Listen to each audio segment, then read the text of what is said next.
point in the Fit for the Master weight loss strategy is I.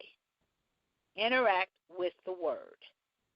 The intellectual mind wants us to think that intensifying our time in the Word has nothing to do with our weight. But you see, this is not a diet. This is bigger than just eating right and eating healthy. How we eat is a symptom of other things going on, and interacting with the Word will bring the light of God, the healing power of God, and the love of God to those things. So let's look at the word act. The definition of the word act is the process of doing something. So when we interact with the Word, we go through the process of doing something with the Word, reading it. And then we allow the Word to go through the process of doing something with us until there is a heart connection with the Word. You see, we've used food to comfort us, sedate us. We've used food to be our friend. But now with a food plan, food stays where it's supposed to be, providing nourishment, and we give Jesus, the Word that became flesh, the opportunity to be Jesus. And as we read and interact and immerse ourselves in the Word, we intentionally allow the Word to do what it is supposed to do. We allow Jesus to be the remedy to the war that is going on in our mind, causing us to be a slave to food, causing us to eat when we don't want to eat. So what does this look like? How do we apply it? How do we interact with the Word? How do we incorporate this?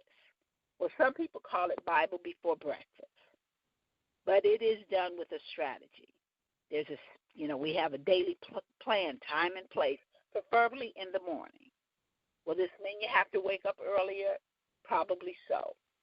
You see, the enemy has a strategic plan to keep you in the bed until the last possible minute for you to go to work, and then keep you so busy throughout the day that you don't have time to sit with Jesus. You don't have time to sit with the Word. You don't have time to sit with the Father. And so since he has a plan, you need a plan. You need a strategic plan with a set time and even a set place. And then even a strategic plan on what to read.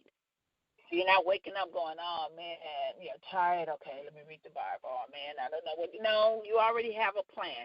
You know what? For the next, 2 weeks, I'm going to go through the book of Isaiah. Or for the next 30 days, I'm going to go through the book of Proverbs. I'm going to go through the book of Psalms. For the next, week, for all this week, I'm going to go through the books that Paul wrote. Have some kind of reading plan. Have a plan for what you're going to read. And then with that plan what you're going to read, now we're going to interact with the Word like I said before. We're going to do something with the Word. We're going to read.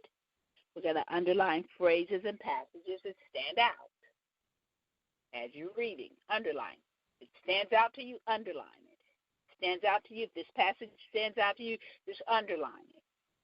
This is you doing something with the Word. This is how we do something with the Word.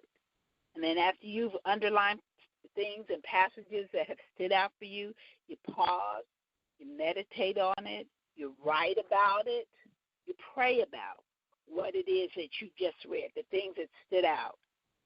And it's in this time that the Word is now doing something in you. Since food is no longer part of the equation for comfort, consolation, sedation, or relief, we can now experience the fullness of the Word as being alive and powerful. And when the Word interacts with us like this, when it reaches our heart, it cuts between the confusion of our soul and spirit. It cuts between the joint and the marrow. It comes alive, and it exposes what's really going on with our thoughts and desires. And now Jesus can come in and heal the things that we've been stuffing down with food. The I in the Fit for the Master strategy. Interact with the Word.